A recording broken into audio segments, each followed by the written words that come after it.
আসসালামু আলাইকুম প্রিয় দর্শক। বহুদিন পর আজ বাবার বাড়িতে বেড়াতে যাইব। অনেক দিন পর আজ আমার বাবার বাড়ির পথে বের হয়েছি। জীবনে কিছু পথ আছে যেগুলো যতবারই হাঁটি না কেন মনে হয় পথটা যেন নতুন, কারণ সেই পথের সঙ্গে জড়িয়ে আছে আমার অনেক পুরনো স্মৃতি। আজ যখন বাড়ির দিকে যাচ্ছি, জানি না কেন বুকের ভিতরটা খুব কেমন করে উঠছে, যেন মনে হচ্ছে আমি শুধু একটা বাড়ির দিকেই যাচ্ছি, আমি আমার ছোটবেলার কাছে ফিরে যাচ্ছি। একসময় এই পথটা আমার খুব পরিচিত ছিল।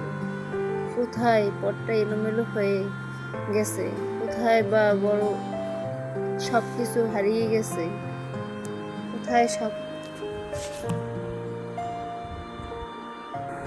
আজ চোখ বন্ধ করে বুঝতে পারি বাবার বাড়ির কত স্মৃতি, কত হাজার স্মৃতি রয়েছে পড়ে এই বাড়িটার মধ্যে। জীবনের অনেক দিন অনেক জায়গায় কাটাইছি, কিন্তু বাবার বাড়ির মতো কোথাও শান্তি পাইনি।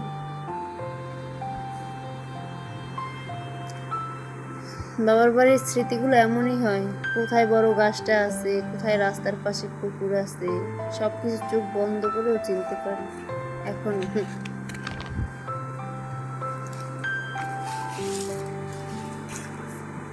তখন তো বুঝিনি একদিন এই পরিচিত পথগুলোকেই এত বেশি মিস করবো। ছোটবেলায় মনে হতো নিজের মতো করে জীবন কাটাবো।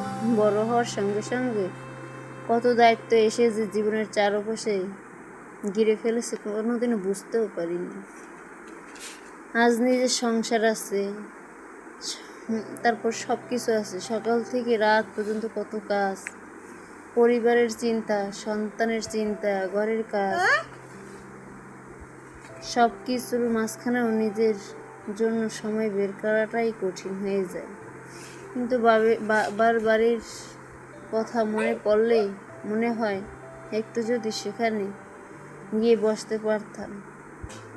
রাস্তা যত শেষের দিকে আসছে, মনটা ততই বেশি আবেগী হয়ে যাচ্ছে। কখন বাবার মুখটা দেখবো, কখন মায়ের মুখটা দেখবো, কখন সবার চেনা পরিচিত মানুষের মুখটা দেখবো।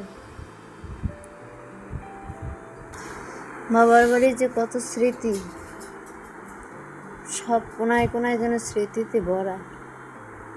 কোনোদিনও চিন্তাও করিনি যে বাবার বাড়ি ছেড়ে অন্য কোথায় যাই থাকবো বা অন্য কোথায় আমার স্থান হবে, কখনো চিন্তাও করিনি ছোটোবেলায়। সবসময় ভাবতাম এটাই মনে হয় আমার খুব প্রিয় বাড়ি, বাবার বাড়ি। কিন্তু একসময় মনে হয়েছে যে মেয়েদের কোনোই বাড়ি নেই, না আছে বাবার বাড়ি ক্ষণিকের জন্য, আসি বেড়াইতে আবার চলে যেতে হয়, শ্বশুর বাড়ি সবসময় থাকতে হয়। কিন্তু বাবার বাড়ি যে এমন আবেগী, এমন একটা স্মৃতির একটা জায়গা, এখন বড় হয়ে মনে হইতেছে যে অনেক কিছু ভুলতে যেও ভুলতে পারা যায় না, এমন একটা সময় আমাদের। যদিও কোথাও যাই, তবে কেমন জানি বাবার বাড়ির দিকে মনটা সবসময় পড়ে থাকে। বাবার বাড়ির এই আনাচে কানাচে, উঠানে, তারপর রাস্তায়, তারপর গাছের নিচে, তারপর পুকুরে, কত যে স্মৃতি যা সবাই আপনারা জানেন। কিন্তু বাবার বাড়ি যেমন একটা সময় ছিল, আমরা ছোটবেলায় সবাই বাবার বাড়ি খুব প্রিয় ছিল আমাদের কাছে। কিন্তু আজ আমরা বড় হওয়ার সাথে সাথে কত দায়িত্ব, কত মানুষের দায়িত্ব, নিজের সংসারে, তারপর আশেপাশের মানুষের, তারপরে এই সন্তানদের অনেক দায়িত্ব পালন করতে হয়। মনে হয় একটা দায়িত্বের একটা বোঝা কাঁধে সবসময়ই থাকে। বাবার বাড়ির পরিচিত জায়গাগুলো দেখতে যখন পাই, তখন মনে হলো এত বছর পরেও সব কিছু যেন আমাকেই চিনতে পারছে। জীবনে কিছু শব্দ আছে যেগুলো অনেক বছর পরেও ভুলে যাওয়া যায় না। বাবার ডাক, মায়ের ডাক, ভাই বোনের ডাক,